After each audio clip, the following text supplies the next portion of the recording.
Akwụkwọ Jenesis isi nke 48.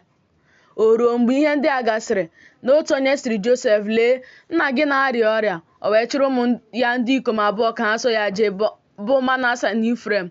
Otu onye wee gosi Jekọb sị, "Lee, nwa gị Josef na-abịakwute gị."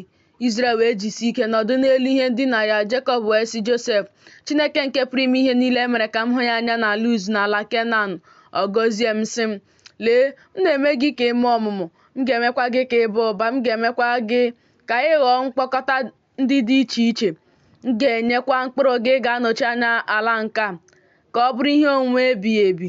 Ma ugbu a ụmụ gị ndị ikom abụọ ndị a mụrụ nye gị n'ala Ijipt, tupu m abịakwute gị n'Ijipt, nke m ka ha bụ Ifrem na Manase, dịka Ruben na Simiọn ga-abụ ndị m nwere. Ma ụmụ gị ndị mụsiworo ha, ọ bụ gị nwe ha. N'aha ụmụnne ha ka a ga-akpọ ha n'ihe nketa ha. Ma mụ onwe m, mgbe m siri na Padan bịa, Rechel nwụrụ n'akụkụ m n'ala Kenan n'ụzọ. Mgbe ụzọ fọdụrụ bịaruo Efrat, m wee lie ya n'ebe ahụ n'ụzọ Efrat, nke ahụ bụ Betlehem. Izrel wee hụ ụmụ ndị ikom Josef sị, "Olee ndị bụ ndị a?" Josef wee sị nna ya, "Ụmụ m ka ha bụ, ndị Chineke nyeworo m n'ebe a." Ọ sị, "Biko chetara m ha, m ga-agọzi ha." Ma anya Izrel dị arọ site n'agadi ọ bụ, ọ pụghị ịhụ ụzọ mee ka ha bịakwute ya nso. O wee sụtụ ha ọnụ, gbakụọ ha. Izrel wee sị Josef, "Echeghị m ịhụ ihu gị, ma lee, Chineke emewo ka m hụkwa mkpụrụ gị." Josef wee mee ka ha pụta n'etiti ikpere ya abụọ. Ọ kpọọ isi ala, kpuchie ihu ya n'ala.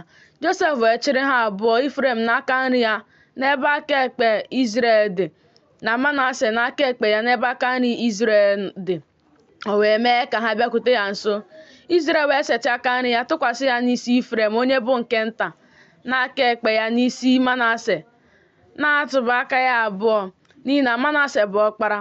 O wee gọzie Josef sị, "Chineke ahụ nke nna m ha bụ Ebraham na Aịzik ị na-ejegharị n'ihu ya, Chineke ahụ nke na-azụ m ogologo oge m ruo taa, mmụọ ozi ahụ nke na-agbapụta m n'aka ihe ọjọọ niile, ya gọzie ụmụ okoro ndị a, ka a kpọkwa n'isi ha aha nke m na aha nna m ha bụ Ebraham na Aịzik, ka ha bakwa ụba ruo ọtụtụ mmadụ n'etiti ụwa."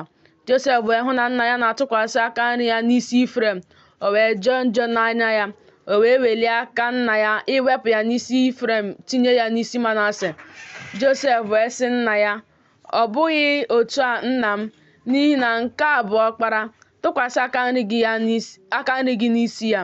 Nna ya wee jụ sị, "Amawo m nwa m, amawo m. Ya onwe ya ga-aghọkwa otu ndị, ya onwe ya ga-adịkwa ukwuu. Ma otu ọ dị, nwanne ya nke nta ga-adị ukwuu karịa ya, mkpụrụ ya ga-aghọkwa uju nke mba niile." O wee gọzie ha n'ụbọchị ahụ sị, "N'ime gị ka Izrel ga-agọzi sị, Chineke mee gị ka ị dị ka Ifrem, ka ị dịkwa ka Manase." O wee du Ifrem n'ihu Manase. Izrel wee sị Josef, "Lee, mụ onwe m gaje ịnwụ, ma Chineke ga-anọnyere unu, meekwa ka unu lọta n'ala nna unu ha. Mụ onwe m enyewokwa gị otu akụkụ ugwu karịa ụmụnne gị, nke m ji mma agha m, jikwa ụta m nara n'aka ndị Amọrait."